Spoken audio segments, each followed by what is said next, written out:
کریم اما بعد فقد قال اللہ تعالی فی شان حبیبہ ان اللہ وملائکتہ یصلون علی النبی یا ایہا الذین آمنوا صلوا علیہ وسلموا تسلیما اللہم صل علی سیدنا مولانا محمد وعلی آلہ وصحبہ اجمعین رب اشرح لی صدری ویسر لی امری واحلل عقدۃ من لسانی یفقہوا قولی واجعل لي وزيرا من أهلي ربنا زدنا علما نافعا وحكمة تامة اللهم افتح لنا أبواب الخير والسعادة والبركة واليمنة اللهم أرنا الحق حقا وارزقنا اتباعه وأرنا الباطل باطلا وارزقنا اجتنابه برحمتك يا أرحم الراحمين۔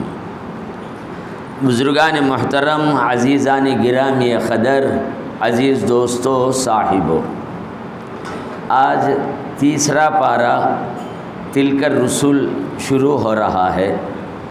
اس کی پہلی بڑی لمبی چوڑی آیت ہے۔ اس میں تمام رسولوں کا ذکر کیا جا رہا ہے۔ تلک الرسل فضلنا بعضهم علی بعض، ہم نے رسولوں میں ایک دوسرے پر فضیلت دی ہے۔ رسول جتنے بھی ہیں، انبیاء کرام جتنے بھی ہیں، 1,24,000 انبیاء کرام،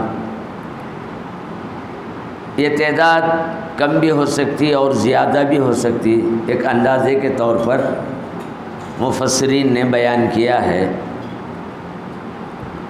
رسول نبی جتنے بھی ہیں، رسالت اور نبوت کے اعتبار سے سب برابر ہیں، سب رسول ہیں، سب کو رسالت ملی ہے، سب کو نبوت ملی ہے، رسالت اور نبوت کے اعتبار سے سب ایک، لیکن فضیلت کے اعتبار سے اور دیگر خصوصیات کے اعتبار سے ہر ایک کے لیے کوئی نہ کوئی خاص چیز، امتیازات، خصوصیات، کمالات، معجزات، اس اعتبار سے اللہ نے ایک دوسرے پر فضیلت عطا فرمائی۔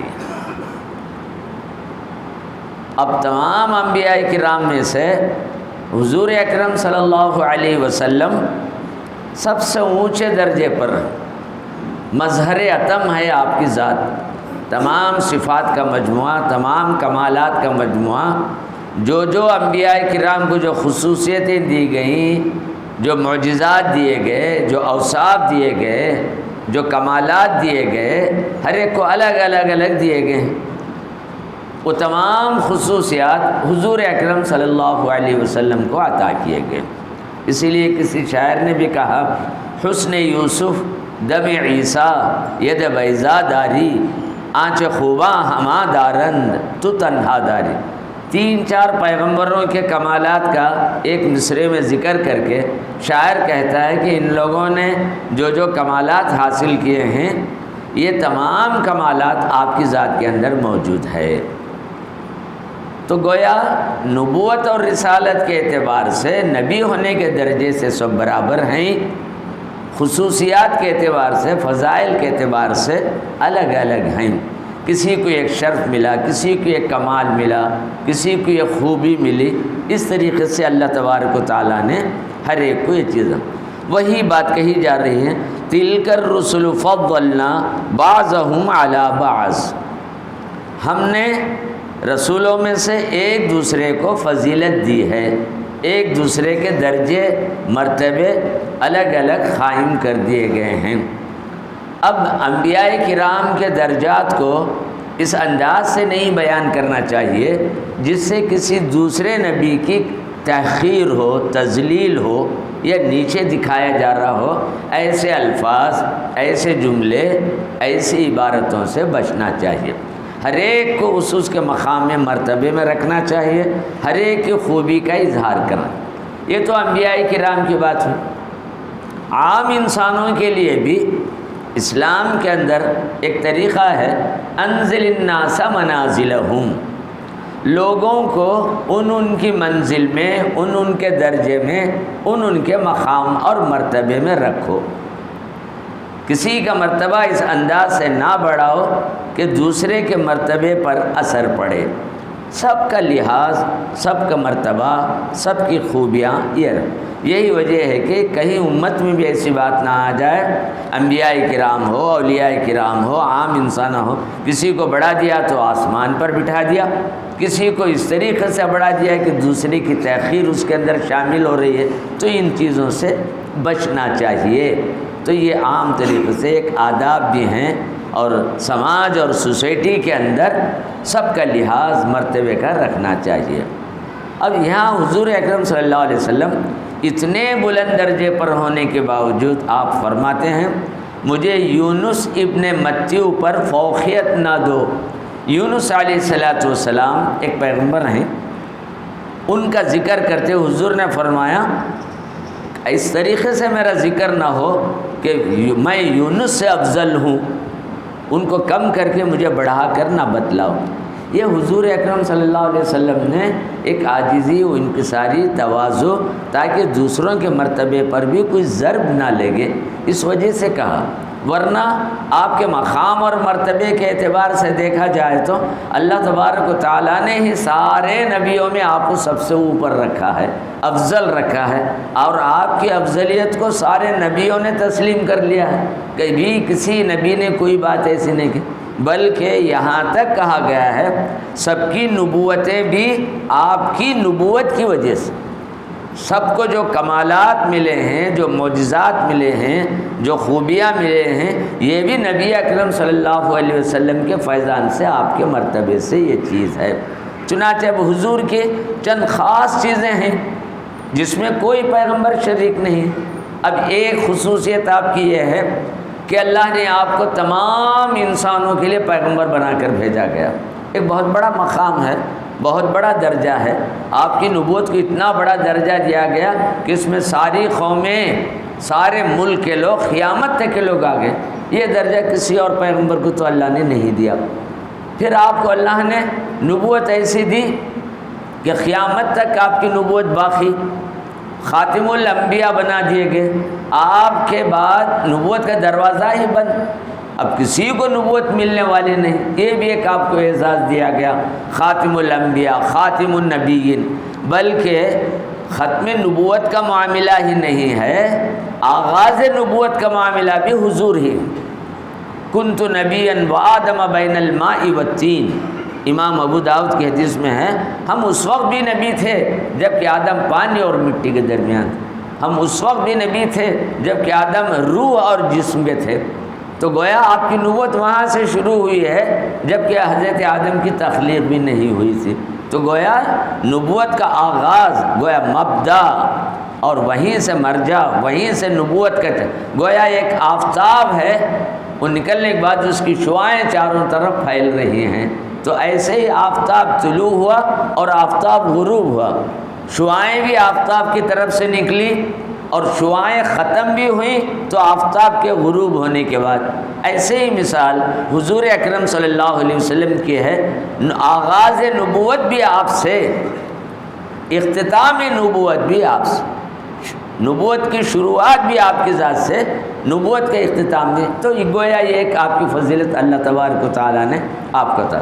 جتنے بھی انبیاء کرام ہیں جن جن کو معجزے دیے گئے ہیں، حضور نے ہر نبی کو معجزہ دیا ہے، لیکن ان کے معجزات وقتی طور پر ہیں. اب ایک نبی دنیا سے چلا گیا تو وہ معجزہ بھی ختم ہو گیا. سارے انبیاء کرام کے معجزات کی یہی حالت ہے. حضور اکرم صلی اللہ علیہ وسلم کو معجزہ قرآن کا دیا اور قرآن کو رہتی دنیا تک باقی رکھا. تو گویا یہ امتیازات ہیں نبوت کے اعتبار سے، اور نبوت عموم ہونے کے اعتبار سے، معجزے کے اعتبار سے. یہ ساری چیزیں اللہ تبارک و تعالی نے حضور اکرم صلی اللہ علیہ وسلم کو عطا فرمایا. اب ہر ایک کو ایک ایک الگ الگ دیا ہے. آدم علیہ السلام کے تعلق سے خاص لفظ ہے آدم صفی اللہ. صفی کہتے ہیں پاک، صاف، مطہر، بہت ہی اچھا، محبوب، اللہ کے قریب. وہ ایک خاص صفت، ایک خاص پہلو، آپ کی شخصیت کا ایک الگ حصہ یہی ہے جو اور انبیاء کرام کے ساتھ لفظ آدم صفی اللہ ہوا۔ اب حضرت ابراہیم علیہ السلام، ابراہیم خلیل اللہ، یعنی آپ کو اپنا دوست بنایا، اللہ کے خلیل، آدم کو اللہ کے صفی۔ پھر اس کے بعد دیکھیے حضرت موسیٰ علیہ السلام ہیں، ان کو کہا گیا موسیٰ کلیم اللہ، اللہ سے کلام کرنا ان کا ایک معجزہ، ان کی ایک صفت، ان کی ایک خصوصیت۔ پھر اس کے بعد حضرت عیسیٰ کا ذکر کس انداز سے آ رہا ہے، عیسیٰ روح اللہ۔ تو جو آپ اندازہ لگائیے 4 پیغمبروں کے ساتھ کس قسم کے امتیازات ہیں۔ آدم صفی اللہ، ابراہیم خلیل اللہ، پھر اس کے بعد موسیٰ کلیم اللہ، عیسیٰ روح اللہ۔ تو گویا 4 پیغمبروں کے 4، یہ چاروں چیزیں ایسی ہیں کہ ہر ایک کو اللہ نے ایک چیز سے ایک مرتبے سے ان کو ایک مرتبہ اور مقام دیا ہے۔ نبوت کے اعتبار سے سب برابر ہو جاتے ہیں، خصوصیات کے اعتبار سے ایک دوسرے کے اندر ان کو مرتبے ہیں، درجے ہیں۔ وہی بات اس آیت طیبہ کے اندر کہ تلک الرسل فضلنا بعضهم علی بعض، ہم نے رسولوں میں ایک دوسرے پر فضیلت دی ہے، ہم نے رسولوں کو ایک دوسرے کا درجہ بڑھا کر ایک الگ الگ خصوصیتیں دی ہیں۔ ان کی خصوصیت ان میں نہیں، ان کی خصوصیت ان میں نہیں، یہ کہہ کر ساروں کو بڑے بڑے بلند مرتبے، بلند درجات عطا فرمایا۔ لیکن تمام پیغمبروں میں نبی اکرم صلی اللہ علیہ وسلم کو جو مقام اور مرتبہ عطا فرمایا ویسی نظیر کسی پیغمبروں کو نہیں دیا۔ یہ اللہ تبارک و تعالیٰ نے نبی اکرم صلی اللہ علیہ وسلم کو وہ مرتبہ و اعزاز اس لیے دیا کہ آپ ہی اصل ہیں، لولا کلمہ خلفت الافلاق، اگر آپ نہ ہوتے دنیا ہی پیدا نہیں کی جاتی۔ تو معلوم ہے اتنی بڑی فضیلت ہے جو کسی پیغمبر کی شان میں اللہ نے ایسی بات نہیں کہی۔ پھر کائنات کی تخلیق اور پیدا کرنے میں سب سے پہلے نبی اکرم صلی اللہ علیہ وسلم کا نور مبارک، گویا اللہ کی تخلیقات میں، اللہ کے پیدا کی ہوئی جانے والی چیزوں میں سب سے پہلی تخلیق، سب سے پہلی مخلوق نبی اکرم صلی اللہ علیہ وسلم۔ اول ما خلق اللہ نوری، سب سے پہلے اللہ نے میرے نور کو پیدا کیا۔ یہی وجہ ہے کہ حضور اکرم صلی اللہ علیہ وسلم کے تعلق سے اکثر و بیشتر محدثین ہو، صوفیاء کرام ہو، فقہا ہو، انہوں نے ایک بات قائم کی ہے کہ حضرت صلی اللہ علیہ وسلم کی 3 حیثیتیں۔ ایک ہے لباس ملکی، ملک کہتے ہیں فرشتہ، گویا رسول اکرم صلی اللہ علیہ وسلم سراپا فرشتہ ہیں۔ وہ اوصاف رکھے، فرشتہ کہہ کر یہ مطلب نہیں کہ انسان نے فرشتہ ہے، وہ نہیں، اللہ نے آپ کی ذات میں جو چیزیں جمع کری ہیں ان میں سے ایک چیز یہ ہے کہ فرشتے کا جو کچھ مزاج ہو یا پاکیزگی، سہارت، یہ بالکل ہر طرح سے یہ معصومیت، نورانیت جو بھی ہو، اللہ نے آپ کے اندر وہ چیز عطا فرمائے۔ تو حضور اکرم صلی اللہ علیہ وسلم کا ایک لباس ملکی ہوا۔ پھر اس کے بعد ایک لباس، ایک آپ کا ایک لباس کا معنی کپڑے وغیرہ کے معنی میں نہیں، آپ کی ایک صفت، خوبی، کمال، وصف، آپ کا ایک آئیڈینٹی، امتیاز، یہ معنوں میں۔ پھر آپ ایک لباس بشری، یعنی آپ بشریت کے درجے میں بھی ہیں، انسان کے بھی درجے میں۔ انسان کے اندر جیسے جذبات ہیں، خواہشات ہیں، رنج ہے، غم ہے، دکھ ہے، درد ہے، حضور کو تکلیف بھی ہوئی، دانت ٹوٹے، خون نکلا، طبیعت بھی بگڑی، سارے انسانیت، ایک بشریت، ایک آدمیت کے اندر جو جو صفات ہو سکتے ہیں، جو جو چیزیں ہوتے ہیں، اللہ نے آپ کے اندر بھی رکھا۔ تو ایک پہلو آپ کا بشریت کا ہوا، ایک پہلو ملکیت کا ہوا، پھر ایک اور خاص پہلو ہے جو اللہ نے آپ ہی کو عطا فرمایا، اوروں کے پاس نہیں، وہ ہے آپ کا لباس حقی۔ حق کے معنی حق تعالی، حق تعالی کے ساتھ آپ کا رابطہ اور تعلق، ایسا تعلق جو سوائے اللہ اور رسول کے درمیان جو قائم ہوا، کسی اور انبیاء کرام کے اندر ایسی بات نہیں ہوئی۔ معراج کے موقع پر بھی یہی بات ہوئی، اور زندگی میں بھی، مادی زندگی میں، دنیا کی زندگی میں دنیا میں آنے کے بعد بھی اللہ نے وہ ایک ایسا مقام عطا فرمایا کہ آپ اور آپ کے رب کے درمیان کوئی چیز حائل نہیں۔ انبیاء کرام سے رابطے میں جبرائیل ہیں، حضور سے بھی رابطے میں جبرائیل ہیں۔ جو بھی ہے اللہ تبارک و تعالیٰ وحی کے ذریعے سے، فرشتے کے ذریعے سے، جبرائیل کے ذریعے سے اپنا تعلق پیدا کر رہا ہے۔ کبھی براہ راست نبیوں سے ان کے دلوں پر نازل کر رہا ہے اپنی باتوں کو۔ حضور اکرم صلی اللہ علیہ وسلم کے ساتھ بھی وہ دونوں باتیں ہیں، لیکن ایک خاص بات یہ ہے کہ اللہ اور رسول کے درمیان اتنا قرب، اتنی نزدیکی، اور یہ کہ ایسا کسی اور انسان، کسی اور پیغمبر کو یہ نہیں۔ اس کو کہتے ہیں لباس حقی۔ اور یہ صرف علماء کی یا عوام کے ذہن کی بات نہیں، خود رسول اکرم صلی اللہ علیہ وسلم نے فرمایا لی مع اللہ وقت، میرے ساتھ ایک ایسا وقت ہوتا ہے جس میں صرف میں اور میرا رب ہوتا ہوں۔ دیکھیے حضور کی حالتیں، کیفیتیں، مرتبے، درجے، مقامات کیسے کیسے بدل رہے ہیں۔ کہیں ملکیت کے اندر ہیں، کہیں بشریت کے اندر ہیں، کہیں حقانیت سے جڑے ہوئے ہیں۔ یہ بات حضور نے فرمایا لی مع اللہ وقت، میرے ساتھ ایک ایسا وقت ہوتا ہے جس میں کوئی نہیں ہو۔ پھر آپ نے فرمایا انا ابیت عند ربی وهو یطعمنی ویسقینی، میں اپنے رب کے پاس رات گزارتا ہوں، وہ مجھے کھلاتا ہے۔ اب یہ الفاظ کو آپ انسانی معنوں میں سمجھ نہیں سکتے کہ رات کیسے گزارتے ہیں، آپ کو کیا کھلایا جاتا ہے، کیا پلایا، یہ سب غیب کی چیزیں ہیں۔ بس الفاظ یہ ہیں کہ رب اور وہ دونوں ایک ہی اس مقام پر، لیکن اس کا مطلب یہ نہیں کہ حضور رب ہو گئے، رب حضور ہو گئے، یہ نہیں، حد برابر باقی۔ والعبد عبد وإن ترقى والرب رب وإن تنزل ولو تنزل، دونوں رب نیچے کتنا بھی آ جائے رب ہی، عبد یعنی بندہ کتنا ہی اوپر جائے وہ بندہ ہی ہے، رب کے درجے میں نہیں جا سکتا۔ تو اس طریقے سے یہ اس آیت کے تحت یہ ساری چیزیں آ رہی ہیں، بڑی تفصیلات۔ تلک الرسل فضلنا بعضهم علی بعض، ہم نے رسولوں کے درمیان ایک دوسرے پر فضیلت دی۔ یہاں پر خاص طور پر عیسیٰ علیہ السلام کا نام لیا گیا ہے۔ موسیٰ علیہ السلام کا وصف، ان کی خوبی، ان کی خاص چیز کو بیان کیا۔ منہم من کلم اللہ، ان رسولوں میں سے ایک رسول ایسے ہیں جن سے اللہ نے کلام کیا۔ اب وہ کلام کرنے والے کون ہیں؟ حضرت کلیم اللہ ہے، موسیٰ کلیم اللہ، نام آیت میں نہیں آیا۔ اب اس کے بعد حضرت عیسیٰ کا ذکر آ رہا ہے، ان کو تو کہا گیا عیسیٰ روح اللہ، اللہ کی روح۔ اب ان کا نام آ رہا ہے وَآتَيْنَا عِيسَى ابْنَ مَرْيَمَ الْبَيِّنَاتِ، اور ہم نے مریم کے بیٹے، باپ بیٹے کا نام لایا۔ یہاں کیا ضرورت پڑی کہ عیسیٰ مریم کے بیٹے ہیں؟ یہ اس لیے کہا جا رہا ہے عیسیٰ خدا نہیں ہیں، وہ بھی ایک انسان ہیں، مریم کے بیٹے ہیں۔ اس کی وجہ یہ ہے کچھ عیسائیوں نے حضرت عیسیٰ علیہ السلام کو خدا کا بیٹا بنا رکھا تھا۔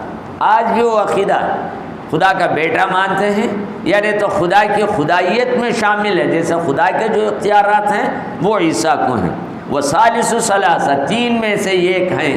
اس قسم کا وہ عقیدہ آیا، اسلام سے پہلے یہ عقیدہ رہا، اس کو دور کرنے کے لیے قرآن نے بتلا دیا وَآتَيْنَا عِيسَى ابْنَ مَرْيَمَ الْبَيِّنَاتِ، ہم نے مریم کے صاحبزادے، مریم کے بیٹے کو معجزات دیے ہیں۔ مطلب یہ وہ پیغمبر ہیں، ان کو معجزات دیے ہیں، وہ انسان، گویا وہاں پر عیسائیوں کے ایک عقیدے کو ختم کر دیا گیا۔ ایک معنی وہ ہوا۔ پھر اس کے بعد وَأَيَّدْنَاهُ بِالرُّوحِ الْقُدُسِ، ہم نے عیسیٰ ابن مریم کو، مریم کے صاحبزادے کو روح القدس سے مدد پہنچائی۔ ایت کے معنی تائید پہنچانا۔ روح القدس کون ہے؟ جبرائیل امین علیہ السلام ہیں۔ تو آیت کے دو حصے ہو رہے ہیں، ایک حصہ ہے عیسیٰ ابن مریم، پھر دوسرا حصہ ہے ایدناہ بروح القدس۔ عیسیٰ کے دو پہلو، ان کی شخصیت کے دو حصے بیان کیے۔ ایک حصے میں انسان بیان کر کے عیسائیوں کا جو نظریہ تھا، جو عقیدہ تھا عیسیٰ خدا ہیں، الوہیت میں ان کا حصہ ہے، اس کو مٹا کر ختم کر دیا گیا۔ اور پھر یہودیوں کا نظریہ کیا تھا؟ وہ حضرت عیسیٰ کو نہ مقدس مانتے تھے نہ پیغمبر مانتے تھے، بلکہ ایک عام انسان کا درجہ دینے بھی تیار نہیں تھے۔ آپ کو تعجب ہوگا یہ اتنا بڑا کیوں، حضرت عیسیٰ کو کیوں گرا دیے؟ چنانچہ جس وقت عیسیٰ علیہ السلام پیدا ہوئے تو ان کی پیدائش کیسے آپ سبھی حضرات جانتے ہیں، تو انہوں نے حضرت عیسیٰ کی پیدائش کو ماننے سے انکار کر دیا، یہ ہو ہی نہیں سکتا، مریم صحیح نہیں تھی۔ ایک لفظ میں آپ اچھی طرح سمجھ جاتے ہیں کہ مریم ایک اچھی خاتون نہیں تھی، بغیر شوہر کے ان کو ایک بچہ پیدا ہوا۔ دوسرے لفظوں میں حضرت عیسیٰ کی اصلیت پر، ان کی ولادت پر، ان کے صحیح و نسب ہونے پر، جائز ولد ہونے پر انہوں نے ایک حرف رکھا۔ اس چیز کو توڑنے کے لیے اللہ تبارک و تعالیٰ نے کہا وَأَيَّدْنَاهُ بِالرُّوحِ الْقُدُسِ، وہ انسان ضرور ہیں اور ان کی تائید ہم نے روح القدس سے کی ہے۔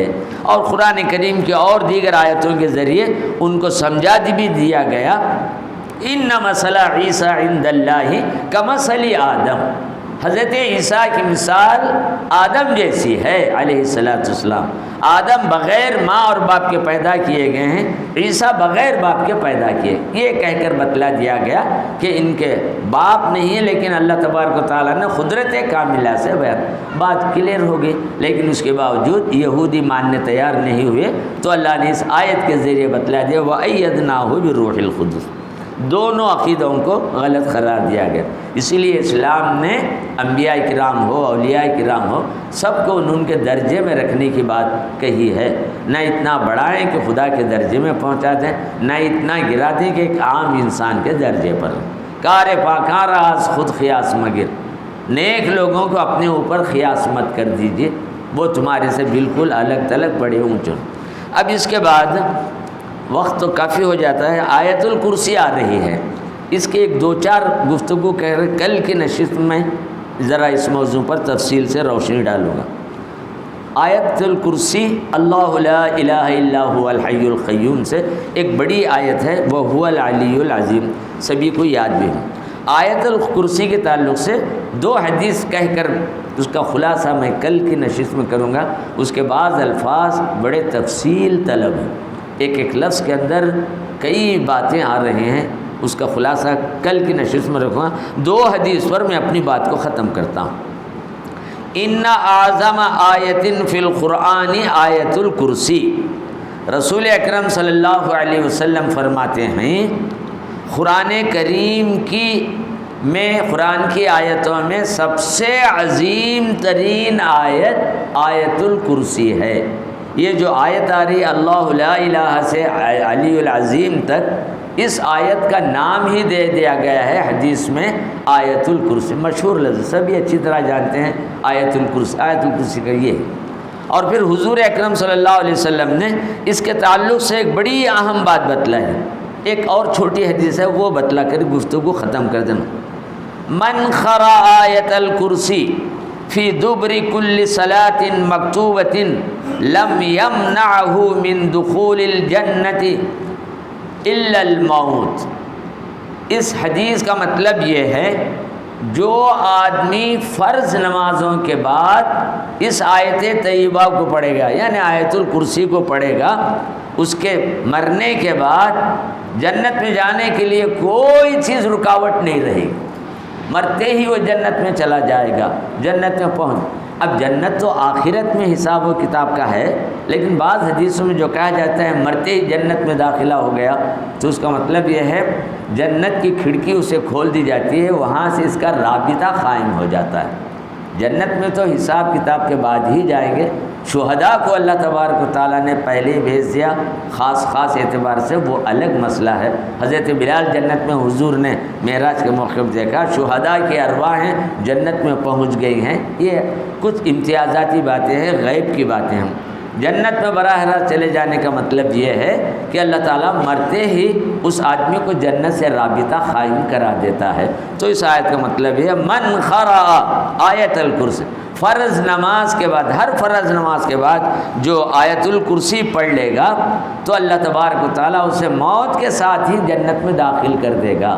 جنت میں تو نہیں جائے گا لیکن جنت سے رابطہ قائم ہو جائے گا۔ یہ بھی بہت بڑی نعمت ہے، عذاب قبر سے تحفظ، قبر کی تاریکی سے حفاظت، اور یہ راستہ لگ جانا۔ پھر ایک اور حدیث میں ہے کرسی، آیت الکرسی کہا گیا۔ اب یہ کرسی کیا چیز ہے؟ کرسی کے بارے میں ایک حدیث یہ ہے حضرت قتادہ کی، اسی حدیث پر گفتگو ختم کر لینا چاہتا ہوں۔ وہ یہ ہے کہ نبی اکرم صلی اللہ علیہ وسلم نے اس کے بارے میں کہا کہ کرسی کیا ہے، اس کی وسعت کتنی ہے۔ یہ حضرت اباذر رضی اللہ تعالی عنہ سے بھی روایت ہے، اور حضرت ابن عباس رضی اللہ تعالی عنہ سے بھی یہ بات ہے۔ یا اباذر ما السماوات السبع مع الکرسی الا کحلقۃ ملقات فی ارض الفلات۔ کرسی کہتے ہیں ہم ایک بیٹھنے کی چیز کا تصور ذہن میں آتا ہے، لیکن یہ آیت الکرسی اللہ کی کرسی جس پر اللہ فائز ہے، اس پر حاوی ہے، کیسے ہے نہ عقل میں آ سکتا ہے نہ اس کا کوئی معنی بتلا سکتا۔ عرش پر حاوی ہے، عرش ہو یا کرسی ہو دونوں ایک ہی بات یہاں آ جاتی ہے، کرسی الگ لفظ ہے، عرش تو عرش پر اللہ حاوی ہے۔